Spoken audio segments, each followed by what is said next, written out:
ఈరోజు నువ్వు అనుకోవచ్చు నేను ద్వేషించేది ఎవరికి తెలియదులే, నేను ద్వేషించేది ఎవరికి తెలియదులే అని నువ్వు అనుకోవచ్చు.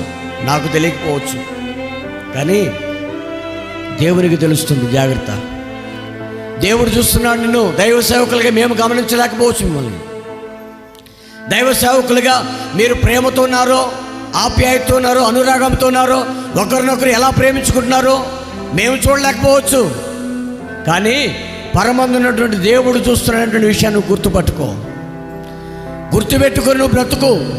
భార్య భర్తలారా, అన్నదమ్ములారా, అక్క చెల్లెలారా, జాగ్రత్త, బి కేర్ఫుల్. వేషధారి జీవితం మనకి వద్దు. ఎందుకు చెప్పనా? వేషధారులకి పరలోక రాజ్యంలో స్థానం లేదు. భార్య మీద కోపం వచ్చిందా? భర్త మీద కోపం వచ్చిందా? కోపం ఎంతసేపు ఉండాలని రాయబడింది బైబిల్లో? చెప్పాలి ఎంతసేపు ఉండాలట? సూర్యుడు ఉదయించి అస్తమించేలోపు, అంటే 12 గంటలు. ఈ 12 గంటల్లోనే రాజీ పడాలి భార్య భర్తలు. రాజీ పడలేదో ఏమవుతుంది ఆ జీవితం? చూడండి, కొంతమంది రోజుల తరబడి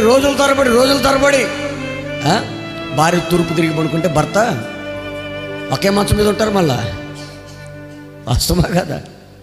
ఒకే మంచం మీద ఉంటారు. భార్య ఏమో తూర్పు తిరిగి పడుకుంటే భర్త ఏమో పడమరకు తిరిగి పడుకుంటాడు. న్యాయమా ఇది? న్యాయమా? సేవకులు చూడకపోవచ్చు, గుర్తుపెట్టుకోండి. సేవకులు చూడకపోవచ్చు, మీ తల్లిదండ్రులు చూడకపోవచ్చు, మీ ఇరుగు పొరుగు వారు చూడకపోవచ్చు. దేవుడు చూస్తున్నాడు, అది గుర్తుపెట్టుకో. వేషధారిలాగా నువ్వు ఎక్కడ ఉన్నావేమో, అందుకే పరిశుద్ధాత్మ దేవుడు నీతో మాట్లాడుతున్నాడేమో.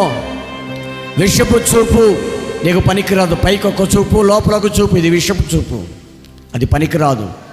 ఎప్పుడో ఒకప్పుడు నిన్ను ఖచ్చితంగా పొడిచి చంపుతుంది. సౌలును పొడవాలనుకున్నాడా?